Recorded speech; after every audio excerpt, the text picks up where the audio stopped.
Kollox qiegħed jindika li din hija anqabuta kbira ta' kriminalità organizzata.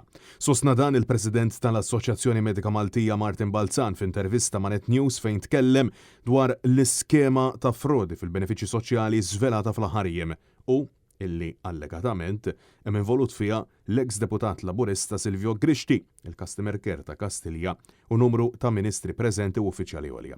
It-tabib Balzan fakkar kif fid-dokumenti folots illi ntużaw sabiex tal-inqas 800 persuna benefikaw minn dan is-ser istituzzjonalizzat intużat saħansitra il-firma u t-timbru tiegħu u ta' sħabu. Jiena ma ħadx gost li xi ħadd iffalsifika l-firma tiegħi, ma ħadd gost xejn. Kien hemm kopja tat-timbru tiegħi ma ħadd gost xejn. Da quddiem il-liġi Maltija huwa kriminali.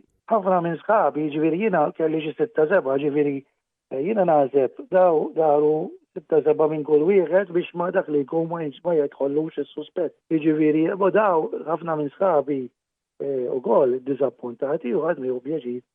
U għandna fil-mediċina bħala tobba u speċjalment l-ispeċjalisti urtati ħafna.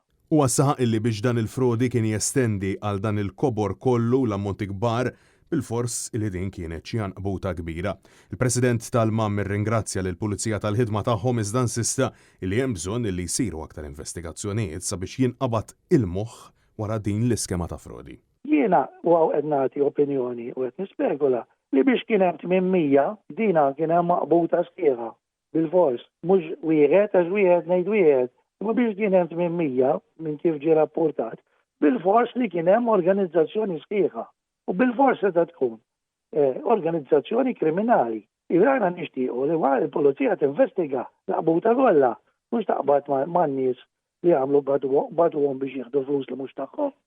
Imweġġajn ħafna li kien hemm min qiegħda bil-firma tagħna b'mod illegali, imma naħseb li l-qbuta kollha l-pulizija jridu jinvestigaw.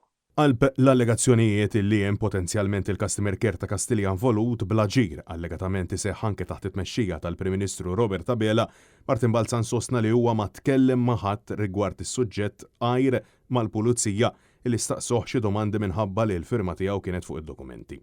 Madankollu insista li dawn in-nies illi ġew iċċertifikati b'mod fażul qatt ma kienu pazjenti tiegħu, fatti li l-awtoritajiet kompetenti setgħu faċilment iċċekkjaw. Jiena qatt ma rajthom u kien il-każ kollha ta' sħabi l-ispeċjalisti kollha li kellhom joqogħdu jiġu l-pulizija, jisaqsuhom, ma kellna l-ebda problem fil-computers tal-gvern u mill-għada jgħid li da qatt ma kien ta' Dr. Martin Balzan.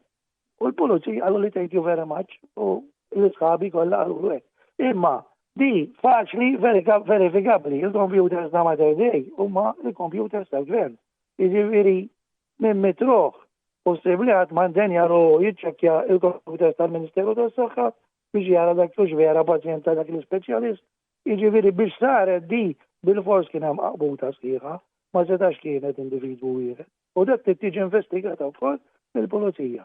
Il-President tal-MAM ħeġġeġ sabiex il-ġurnalisti jistaqsu lill-Ministru għas-Sigurtà Soċjali Michael Falzon dwar dan l-iskandlu kif aktar kmieni din is-sena wasa illi fl-aħħar 10 snin inqabdu l fuq minn 10,000 persuna li kienu qed jibbenefikaw minn benefiċċji soċjali illi ma kinux intitolati għalihom. Għaldaqstant mhux esklus illi hemm aktar minn 100 persuna li kienu parti minn din l-iskema ta' ser u frodi minn flus il-poplu.